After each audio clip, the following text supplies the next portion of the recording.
You hate having visitors. Edgar Cayce reveals what that says about your soul. The doorbell rings, and something inside you drops.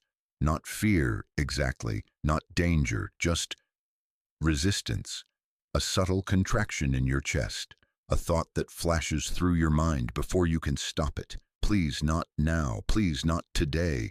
You move toward the door anyway because that's what we do. We answer, we smile, we perform the small rituals of hospitality even when every cell in our body is asking for something else.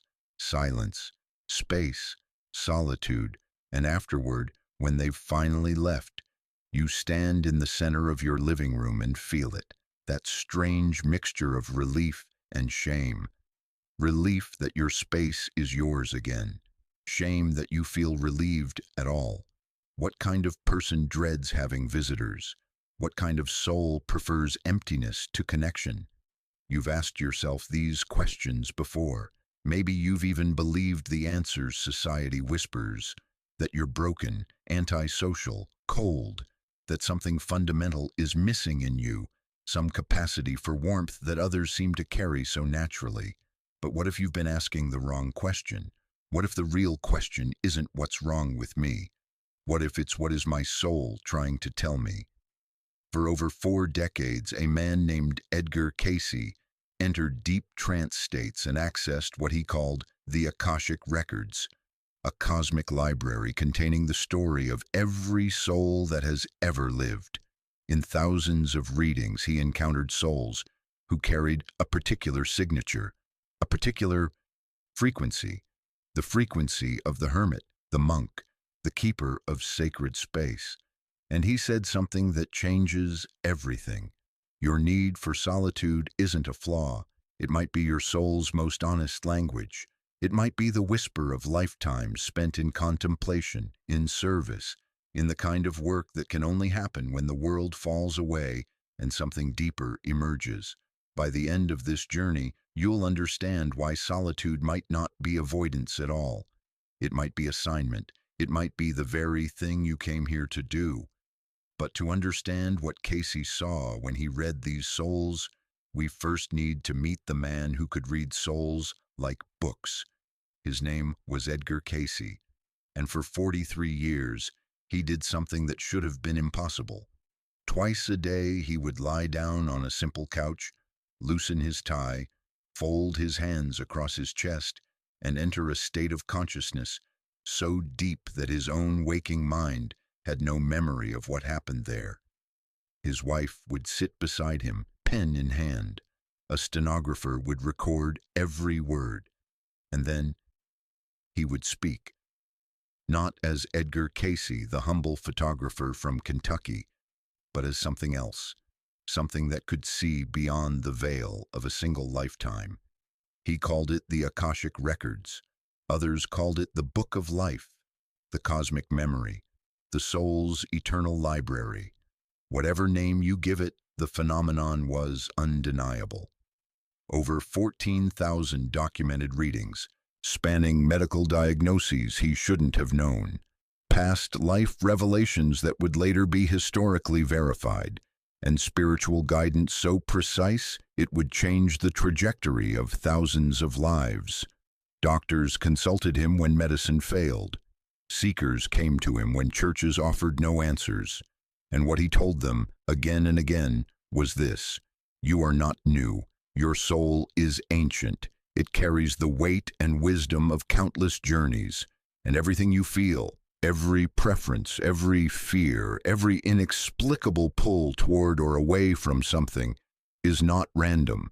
It is signature. It is memory. According to Cayce's vision, souls carry what we might call vibrational blueprints, patterns etched not into flesh, but into the deeper fabric of consciousness itself.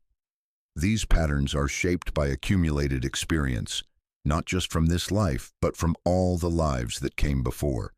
And here's what matters for us right now. Your current preferences matter. Your need for solitude matters. Your discomfort with visitors, with small talk, with the constant invasion of your inner world. Cayce would say, that's not pathology, that's recognition. your soul recognizing itself, because in thousands upon thousands of readings, Cayce returned to one theme over and over, like a song the universe kept singing. The soul never forgets what it came to do, and sometimes that mission requires withdrawal.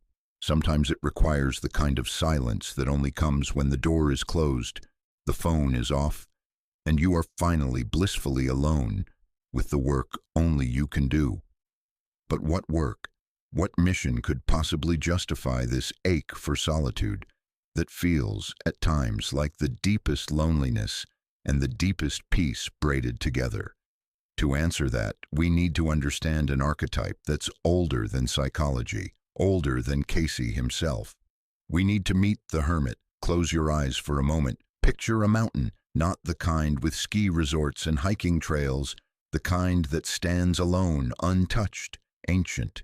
At its peak, barely visible through the mist, there is a cave, and in that cave, a figure sits, robed in simple cloth, face weathered by wind and time, eyes that have seen things the valley below cannot imagine. This is the hermit, not lonely, not broken, sacred.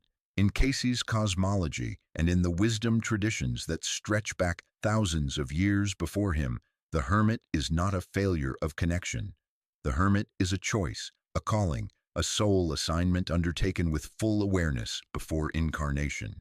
These are the souls who volunteer for what Cayce called contemplative missions, the scholars who must preserve knowledge when civilizations collapse, the mystics who hold space for prayer when the world forgets how to pray, the artists who retreat into solitude not to escape beauty, but to channel it, to bring through something the noise of daily life would drown out, the healers who must first heal themselves in silence before they can touch another.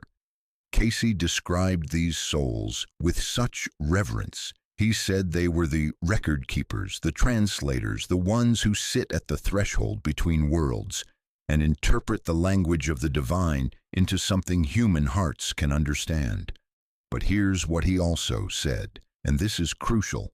Not everyone who seeks solitude is a hermit by design. Some souls withdraw not because they're called inward, but because they're running from something outward, past wounds, betrayals, the kind of pain that makes trust feel impossible and connection feel like a trap. Both patterns can look identical from the outside. Both will hate having visitors. Both will crave silence and space. But the quality of that solitude is entirely different. One is sanctuary, the other is exile. One energizes, the other slowly drains. And the mystery we're stepping into, the question that will guide the rest of this journey, is this: which one are you? Are you a soul who chose the hermit's path before you were born, carrying forward a sacred assignment from lifetimes of contemplative work?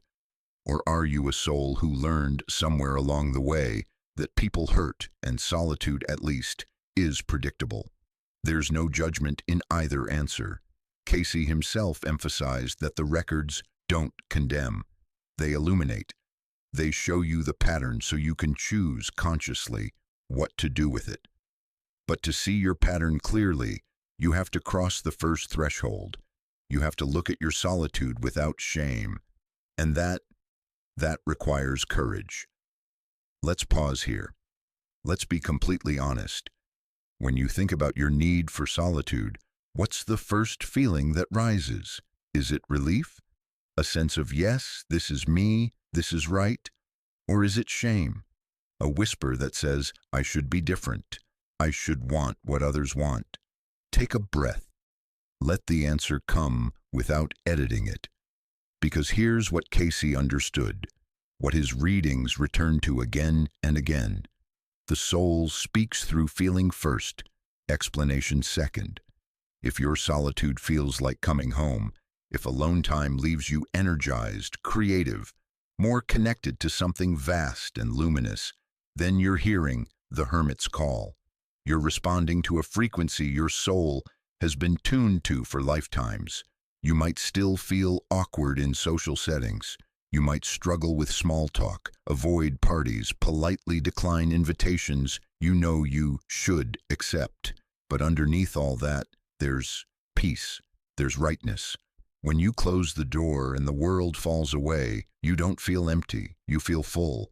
But if your solitude feels like exile, if being alone drains you, if silence amplifies every fear and regret, if you desperately want connection but can't figure out how to trust it, then you're carrying something else, something that needs tending, not reinforcing. And here's the compassion Cayce offered. You're not broken in this case either. You're responding to a wound that's real, that's valid, that shaped you in ways you might not even remember. Maybe in this life, maybe in another. Because according to Cayce's readings, past life vows and past life traumas don't just vanish when the body dies. They imprint, they echo, they bleed through into your current incarnation, shaping your preferences and your fears in ways that feel inexplicable until you see the larger pattern. So let's ask the question more clearly. Does your solitude feel like you're protecting something sacred or avoiding something painful? Both can be true. Many souls carry both patterns simultaneously. The monk who was also, in another life, the outcast. The mystic who once trusted the wrong teacher and learned to trust only silence. Cayce would say, honor what is, don't rush to fix or label, just recognize. Recognition is the first act of healing. It's also the first act of reclamation. Because if you've been carrying shame about your need for space, if you've been apologizing for who you are, then this is your moment to stop. You are not defective. You are not cold. You are responding to something ancient, something true. And to understand just how ancient, just how true, we need to enter the Hall of Records itself. We need to see what the Akashic Mirror reveals. Imagine a library, but not the kind built from stone and wood. This library exists beyond time, beyond space. It is woven from light and memory, and within it, every thought you've ever thought, every choice you've ever made, every lifetime you've ever lived, is recorded, not as judgment, as learning. This is what Edgar Cayce accessed in his trance states, the Akashic Records, the soul's eternal mirror. And here's what he found, again and again, when people came to him asking why they felt so different, so out of step with the world. Past lives as monks, nuns, scribes, lighthouse keepers, forest-dwelling healers, hermits in caves, scholars in temples, oracles in sanctuaries so remote that visitors came only once a year, if at all. These were souls who had chosen isolation, not as punishment but as sacred function. They were the ones who prayed while others fought, who preserved texts while empires burned, who held energetic space, anchoring light in the darkness, even when no one knew they were there. Cayce described one reading where a woman couldn't understand why she felt suffocated by her family's constant presence, even though she loved them deeply. In trance, Cayce saw her past life as a cloistered nun, decades spent in silence, in devotion, in the kind of singular focus that required complete withdrawal from the world. Her soul remembered that focus, that silence, that capacity to commune with the divine when all distraction fell away. And her current life, full of noise and obligation and the endless demands of domestic chaos, felt like dissonance, like trying to hear a whisper in a thunderstorm. She wasn't rejecting her family. She was aching for the conditions under which her soul had once done its deepest work. And here's the part that matters. If you carry this blueprint, if you are one of these anciently specialized souls, then modern life will feel like a betrayal of something you can't quite name. The constant interruptions, the expectation of perpetual availability, the performance of connection on social media, in offices, at gatherings where everyone is talking and no one is truly listening. It's not that you hate people, it's that you're wired for depth, for stillness, for the kind of presence that can only emerge when the surface noise stops. You're not antisocial. you're anciently specialized. And your resistance to visitors, that's not rudeness, that's fidelity. Fidelity to the assignment your soul has been carrying forward, lifetime after lifetime. But here's where it gets complex, because not every lifetime of solitude was freely chosen. Not every hermit retreated by invitation. Some were exiled. Some were cast out. Some learned that solitude was safer than the cruelty of crowds. And that changes everything. Cayce used a simple discernment tool with his clients. He called it the loneliness test. And it goes like this. When you are alone, truly alone, with no distractions, no screens, no tasks to fill the silence, what do you feel? Not what you think you should feel, what you actually feel. If solitude feels like recharging, like your nervous system finally unclenching, like creativity beginning to flow, like you can hear your own thoughts again, then you are experiencing what Cayce called the sacred hermit signal. You are on mission. Your guides are supporting you. Your soul is doing exactly what it came here to do. But if solitude feels like punishment, like being left behind, like an emptiness you can't fill no matter how much you try, like you're haunted by the absence of something you can't name, then you are experiencing the wounded exile signal. And that signal is also guidance. It's just different guidance. It's your soul saying something here needs healing. Something here needs to be met, not avoided. Cayce was deeply compassionate about this distinction. He understood that both patterns could exist in the same person, even in the same moment. The monk who was once ostracized, the mystic who was once betrayed by their spiritual community. But here's the key. Your guides, those guardian entities, your higher self, your soul family operating just beyond the veil, they send signals through feeling. Feelings are not frivolous. They are navigation. If solitude feels like sanctuary, you're being guided to protect your energy, to honor your rhythm, to continue the work that only you can do in silence. If it feels like punishment, you're being guided to reach out, to risk connection again, to heal the wound that made trust feel impossible. Neither path is superior. Both are holy. But you have to discern which signal you're receiving. And to do that, we need to go even deeper, into the learning ground where your soul's history becomes visible, into the place Cayce called the temples of preparation.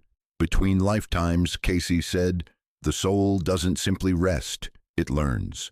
He described what he called interlife temples, energetic schools, training grounds, places of preparation where souls elect their next assignments and develop the capacities they'll need to fulfill them. There is the temple of healing, where souls learn to channel divine energy into physical restoration. The temple of beauty, where artists and musicians refine their gifts. The temple of wisdom, where scholars and teachers prepare to bring knowledge forward. And then there is the temple of solitude, not a place of punishment, a place of mastery. Here, souls who have volunteered for contemplative missions undergo intensive training. They learn to develop clairaudience, the ability to hear beyond the physical realm. They practice channeling, bringing through wisdom from higher dimensions. They refine their visionary capacities, learning to see patterns, timelines, and soul trajectories that others cannot perceive. But to do this work, they must learn to hold silence, to sit in the center of absolute stillness and not be undone by it, to be alone without loneliness, to be quiet without fear. And when these souls incarnate, when they take on flesh and step into the noise and chaos of earth, they carry this training forward. The world feels overwhelming, not because they're weak, because they're sensitive, precisely, exquisitely sensitive to frequencies most people don't even notice. Crowds feel like static, small talk feels like sandpaper against their nerves, and visitors, well-meaning, loving visitors, feel like an invasion of the very space they need to function. Cayce would say, "This is not pathology. This is fidelity. You trained for this. You prepared for this." Your aversion to constant social contact isn't a failure to adapt. It's a refusal to abandon your assignment. You're not avoiding people. You're protecting the signal. Because the work you came here to do, the listening, the translating, the anchoring of light, requires a level of inner quiet that the world will not naturally provide. You have to create it, guard it, honor it, even when others don't understand, even when you, yourself, forget why it matters so much. But here's the question that arises now, the question Cayce's clients often asked: what if this isn't just training? What if I made a vow, a binding, sacred promise that I'm still unconsciously keeping? And what if that vow is no longer serving me? She came to Cayce in tears, a young woman deeply in love, but unable to consummate her marriage. Every time her husband touched her, her body would seize with panic. She couldn't explain it. She wanted intimacy. She loved him, but something inside her refused. In trance, Cayce accessed her Akashic record, and there it was, a past life as a nun, a soul who had taken vows of chastity, poverty, and obedience. Vows she had honored until her dying breath. Vows she was still honoring, because here's what Cayce understood. The soul is loyal, almost absurdly loyal, when it makes a promise, especially a sacred promise, made in the presence of God, made with full conviction. It doesn't simply forget when the body dies. It carries that promise forward, not out of obligation, out of integrity. The soul believes what it says, and until it consciously releases the vow, it continues to live by it, even across lifetimes, even when the context has completely changed. Cayce found this pattern repeatedly. Clients who couldn't accept abundance had taken vows of poverty. Clients who couldn't speak their truth had taken vows of silence. Clients who couldn't form intimate relationships had taken vows of celibacy or solitude. And clients who felt guilty for enjoying connection, for relaxing into ease, for letting others into their space, had once promised to live apart, to serve in isolation, to forsake the world for the divine. If this resonates with you, if you feel a strange, inexplicable guilt when you try to open yourself to others, ask yourself, am I still living by a vow I don't remember making? Sit with that question. Don't rush to answer it. Let it percolate, because if the answer is yes, there's profound relief waiting for you. Vows can be released, not flippantly, not casually, but consciously, with intention, with gratitude for what they once gave you, and permission to evolve beyond them. Cayce taught that the soul is always free to renegotiate its commitments. You can honor the past without being imprisoned by it. You can thank the version of you who once took that vow, who needed that structure, that clarity, that separation from the world, and then gently, lovingly say, I release you. Thank you, but I am choosing something different now, and the universe will hear you. Your guides will support the release. The Akashic records will update because you are not static. You are not frozen in the choices of 1,000 years ago. You are alive. You are sovereign. You are free. But freedom requires understanding.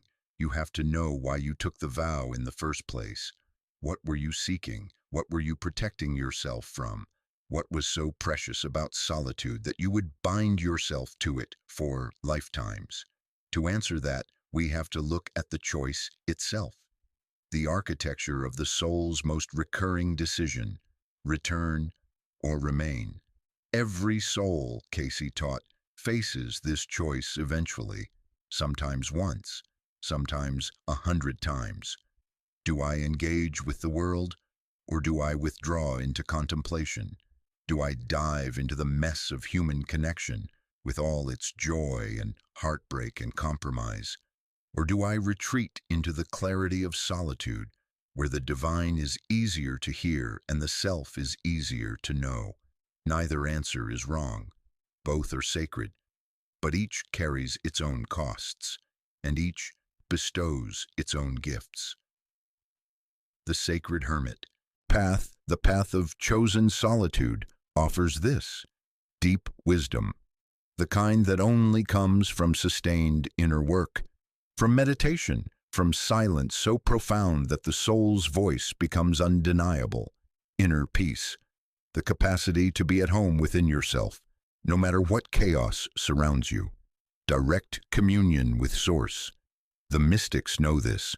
When the world falls away, when there is no one to perform for, no one to please, you can touch the face of God. But the cost is real. Loneliness, not always, not for everyone, but sometimes. The ache of being misunderstood, of watching others connect so easily while you remain on the periphery, not by rejection, but by choice. Isolation, the risk of becoming so internal that you forget how to bridge back to the world, that you lose fluency in the language of human warmth. And the shadow risk, what Cayce called spiritual bypassing, using solitude not for growth but for avoidance, hiding in the cave not to hear God, but to escape the difficult, messy work of relationship, of vulnerability, of showing up as you are. On the other side is the engaged mystic path, the soul who chooses to remain in the world, to love, to serve, to connect. This path offers impact, the ability to touch lives, to be seen and known, to offer your gifts not in theory, but in living relationship, connection, the joy of intimacy, of being held, of knowing you are not alone in your journey. Embodied love, not the abstract love you feel for humanity in meditation, but the specific, particular, sometimes infuriating love you feel for this person, right here, right now. But the cost is equally real. Overstimulation. The world is loud, it is relentless, and if you are sensitive, if you carry the hermit's training, it can feel like you're constantly being drained. Compromise. Relationship requires negotiation. You cannot always have your way. You cannot always retreat when you need to. You must show up, even when you're empty. And the shadow risk, losing yourself, becoming so consumed by service to others that you forget who you are beneath the role, that you pour and pour until there's nothing left, and then resent the very people you wanted to love. Cayce's wisdom here was simple but profound. Neither path is superior. Both are holy, but you must choose consciously. You cannot drift into solitude by default and call it sacred. You cannot drift into connection by default and call it love. You must know your rhythm, honor your design, and then choose, moment by moment, what serves your soul's highest evolution. And here's the twist, the revelation Cayce offered to those ready to hear it. The choice isn't final, it's iterative. You don't pick once and lock yourself in forever. You choose today, you choose this season, you choose this chapter of your life. And when the season shifts, when the chapter ends, you choose again. So let's bring this home. Let's make it practical. If you resonate with the hermit's path, if you know deep down that solitude is your soul's native language, how do you honor that without abandoning the people who love you? How do you live this truth in a world that doesn't always understand? You don't have to become a literal hermit. You don't have to abandon your relationships, quit your job, and move to a mountain cave. Although, if that's genuinely calling you, Cayce would say, listen. But for most of us, the hermit's path looks quieter, more integrated. It's not about escaping life. It's about structuring life in a way that honors your soul's wiring. Here are the practices Cayce would recommend, distilled from thousands of readings, refined by decades of spiritual guidance. First, energy boundaries. Before you engage with others, before the visitor arrives, before the meeting starts, before you walk into the crowded room, take 60 seconds. Close your eyes. Visualize a sphere of light surrounding you, not to shut people out, but to preserve your center. Cayce often spoke of the importance of psychic shielding, especially for sensitive souls. Pray, if that resonates. Ask your guides to protect your energy field. Say silently, I am open to connection, but I remain sovereign. This is not coldness. This is stewardship. Your energy is a resource. Treat it accordingly. Second, sacred scheduling. Block time, non-negotiable time, for solitude every single day, even if it's just 20 minutes, even if it's just sitting in your car before you walk into the house. This is your soul time. No phone, no tasks, no productivity, just you, silent, still, listening. Cayce would say, this time is when you attune to your higher self, when you receive guidance, when you remember who you are beneath all the roles and expectations. Protect this time fiercely. It is not selfish, it is sacred maintenance. Third, intentional presence. When you do engage with others, when you say yes to the invitation, when you welcome the visitor, be fully present. Not half there, counting down the minutes until you can escape. Fully there. Quality over quantity. 1 hour of genuine presence is worth more than 10 hours of resentful obligation. And here's the paradox Cayce understood. When you honor your need for solitude, when you fill your own cup first, you have so much more to give. Your presence becomes a gift, not a burden. Your attention becomes real, not performed. Fourth, discernment. Not all invitations require a yes. Not all relationships deserve access to your inner world. You are allowed to be selective. Cayce often counseled clients to ask, does this person energize me or deplete me? Does this interaction serve my soul's growth or does it distract from it? Trust your body's wisdom. If the thought of spending time with someone makes you contract, makes you tired before it even happens, that's information. Honor it. You are not obligated to be available to everyone. Your energy is finite. Your time is sacred. Use it wisely. This is your design. This is your path. And there is no one, no family member, no friend, no societal expectation who has the right to tell you it's wrong. But what about the people who love you? The ones who feel rejected when you need space? The ones who don't understand why you can't just be normal? Let's talk to them directly. If someone in your life needs more solitude than seems reasonable, if they decline invitations, avoid gatherings, seem happiest when alone, if you've ever felt hurt by their withdrawal, confused by their distance, or wondered if you've done something wrong, this is for you. First, it's not about you. I know that's hard to hear. I know it feels personal when someone you love chooses silence over your company. But here's what Cayce understood, what his readings revealed again and again. Some souls are wired for a different frequency. Not better, not worse, just different. They didn't come to this life to master small talk. They came to master listening, to something vast and subtle that requires a level of quiet most of us never experience. Their need for solitude is not rejection of you. It's fidelity to themselves, to their design, to the work they can only do when the world falls away, and forcing them into constant connection, guilting them, shaming them, making them feel broken for needing what they need, doesn't bring them closer to you. It creates soul sickness. Cayce saw this repeatedly.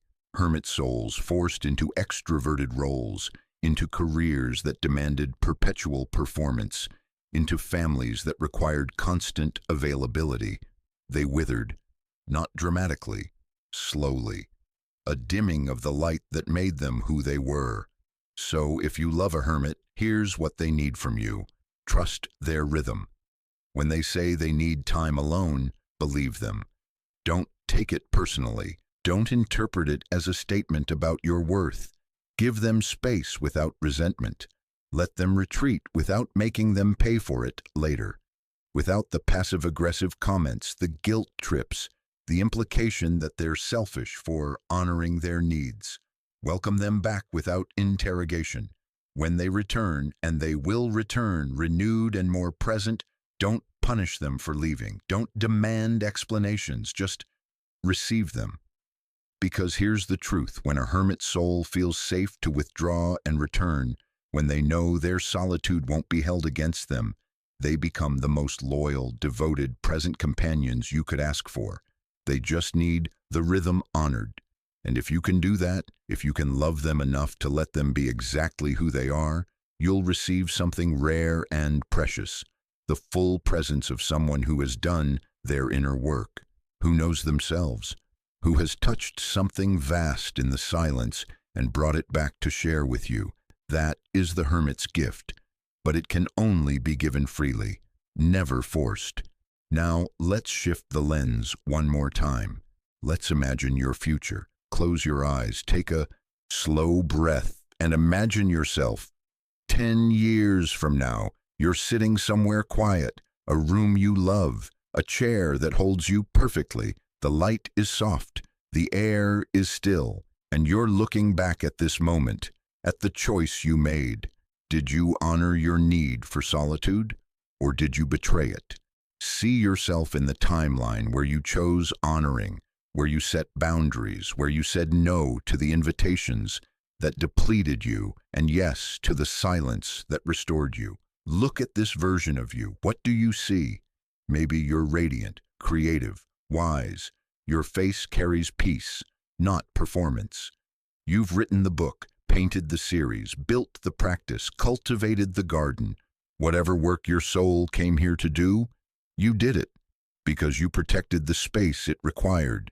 You became a lighthouse, not loud, not flashy, but steady, bright, guiding. And people come to you now, not to invade your space, but to sit in your presence, to feel what you've cultivated in all those hours of silence, to be reminded of something they've forgotten. This version of you has no regrets. This version of you knows, I lived my truth. I honored my design. I was exactly who I came here to be. Now, see the other timeline, the one where you said yes to everything, where you forced yourself to be more available, more social, more normal, where you ignored the ache for solitude because you didn't want to disappoint anyone. Look at this version of you. What do you see? Maybe you're tired, shapeless, resentful. You gave and gave, but it never felt like enough. You smiled through gatherings you hated. You answered calls when you needed silence. You opened your door when all you wanted was to keep it closed. And the work, the thing you came here to do, it never happened. There was no time, no space, no energy left after everyone else took what they needed. This version of you carries a quiet, heavy grief, the grief of a life unlived, of a calling unanswered. Cayce warned about this. He said the soul will get what it needs through illness, breakdown, or forced isolation if necessary. Your body will shut down. Your mind will fracture. The universe will make you stop if you won't choose it consciously. Better to choose it now. Better to honor the boundary before it has to be enforced by collapse. Open your eyes. You are not in the future yet. You are here, now, at the choice point. And your future self, the radiant one, the wise one, the one who lived their truth, is thanking you for every boundary you set today, for every invitation you decline with love, for every moment of solitude you protect as if your soul depends on it, because it does. So let's bring everything together. Let's synthesize this entire journey into one principle, one practice, one way of being that honors everything we've uncovered. The highest teaching isn't be alone. It's not be social either. It's attunement. Know yourself. Know your rhythm. Know what fills you and what drains you. And then honor that knowledge as if it were sacred instruction, because it is. Cayce taught that love is the law the highest, most fundamental principle of the universe. But here's what gets lost in translation. Love includes self-love. It must include self-love, because you cannot pour from an empty vessel. You cannot offer authentic connection if you're running on fumes, performing presence while your soul is screaming for silence. If solitude refills you, if it restores your capacity to love, to create, to serve, then it is not selfish. It is sacred maintenance. It is the way you steward the light you came here to carry. And here's the reframe that changes everything. Visitors aren't the enemy.